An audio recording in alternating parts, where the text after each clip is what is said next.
છોટાઉદેપુર જિલ્લાના ક્વાંટ તાલુકાના તુરખેડા ગામે મધ્ય ગુજરાત વીજ કંપનીના વીજ રીડરો 8 વર્ષથી 200 જેટલા વીજ ગ્રાહકોને વીજ બિલ આપવા પહોંચ્યા નથી। ગુજરાત, મધ્યપ્રદેશ અને મહારાષ્ટ્રની બોર્ડર ઉપર આવેલા છોટાઉદેપુર જિલ્લાના ક્વાંટ તાલુકાના તુરખેડા ગામે ફરી એક વખત ચર્ચામાં આવ્યું છે। તુરખેડા ગામે મધ્ય ગુજરાત વીજ કંપનીના વીજ રીડરો 8 વર્ષથી 200 જેટલા વીજ ગ્રાહકોને વીજ બિલ આપવા માટે પહોંચ્યા નથી। તુરખેડા ગામમાં 3000 જેટલા લોકોની વસ્તી છે। ડુંગરની તળેટીઓમાં 7 જેટલા ફળિયાઓ આવેલા છે, જ્યારે 5 જેટલા ફળિયામાં વીજળીની સુવિધા છે।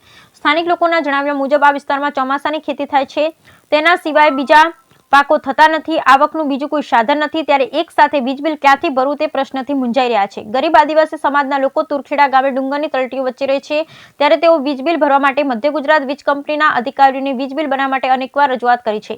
મધ્ય ગુજરાત વીજ કંપનીના ડેપ્યુટી એન્જિનિયર સરપંચે પણ રજૂઆત કરવા છતાંય વીજ બિલ ના મળતા પરિવારો ચિંતિત બન્યા છે। આ પરિવારો હાલ તો ચિંતિત છે, કારણ કે 8 વર્ષથી મધ્ય ગુજરાત વીજ કંપનીએ વીજ બિલ આપ્યું નથી। એક સાથે વીજ બિલ આવે તો નાણાં ક્યાંથી ભરવા? માટે જૂના વીજ બિલ માફ કરી નવેસરથી દર માસે બિલ મળે તેવી વ્યવસ્થા મધ્ય ગુજરાત વીજ કંપની દ્વારા કરવામાં આવે તેવી માંગ કરી રહ્યા છે। મધ્ય ગુજરાત વીજ કંપનીના અધિકારીઓની ગંભીર બેદરકારી બહાર આવી છે। 8 વર્ષથી વીજ બિલ ગ્રાહકને મળે અને તેઓની રજૂઆત પણ ના સાંભળવામાં આવતી નથી। અધિકારી રાજથી પ્રજા પરેશાન તેનો આ વર્વો નમૂનો છે। ત્યારે હાલ તો લોકો માંગ કરી રહ્યા છે કે જે 8 થી 9 વર્ષનું જે બિલ છે તે માફ કરવામાં આવે અને ફરી રેગ્યુલર બિલ મળે તેવી લોકો માંગ કરી રહ્યા છે। Bureau report Rehan Patel. કવાંટ તાલુકાના તુરખેડા ગામ છે, ખૈડી ફળિયું છે, પછી હાંલાબારી, ગિરમટિયા અને બસકરિયા ફળિયાની અંદર લાઇટ MGVCLના અધિકારીએ કોઈએ 7 થી 8 વર્ષ થયા છે, લાઇટ બિલ ફાળવા નથી આવ્યા। તો નથી આવ્યા એનું કારણ તો એમને ખબર છે, પણ કેમ નથી આવ્યા? પણ અત્યારે આટલા વર્ષોથી લાઇટ બિલ નથી ફાળવાયા। હવે તાત્કાલિક કદાચ લાઇટ બિલ કાઢશે તો અહીં માણસને કોઈ રોજગારી નથી, ખેત મજૂર છે, કોઈ કઈ રીતે ફરી શકશે?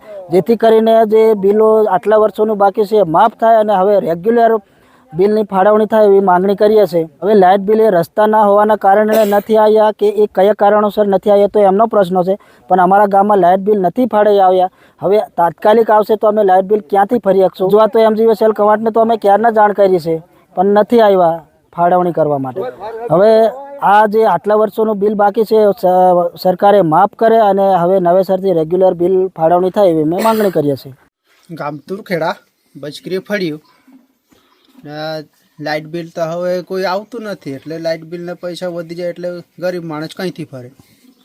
મહિને લઈ લેતા હોય તો અમારે થોડું સારું પડે, તો પછી વધારે 10,000 5,000 એમ આવી જાય તો પછી અચાનક કંઈથી કાઢવાના? 7-8 વર્ષ થઈ ગયા, હવે ડાયરેક્ટ આટલા પૈસા કહીએ તો પછી કંઈથી હાલવાનું? એટલે મહિને કંઈક 2 મહિને કે મહિને કે એમ લઈ લેતા હોય તમારે થોડોક ફાયદો પડે। જય છોટાઉદેપુર જિલ્લાના કવાંટ તાલુકાના તુરખેડા ગામે ખૈડી ફળિયે લાઇટ છે, પણ લાઇટ બિલ ફાળવણીવાળા આવતા નથી। જે 7-8 વર્ષથી લાઇટ નાખેલી છે, પણ એમાં લાઇટ બિલ ફાળવણીવાળા આવતા નથી।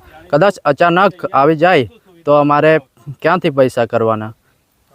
અને એક તો આ તુરખેડા ગામ નર્મદા કાંઠે આવેલું છે અને એમાં ખૈડી ફળિયામાં લાઇટ બિલ ફાળવણીવાળા નહીં આવતા, અને એક બીજું ફળિયું બક્સરિયા અને એક હાંડલાબારી, એક આંબાબારી, આ 4 ફળિયામાં લાઇટ બિલવાળા આવતા નથી। અમે તો ઘણીવાર લાઇટ બિલવાળાને રજૂઆત કરી, પણ એ લોકો આવતા નથી। અને કદાચ અચાનક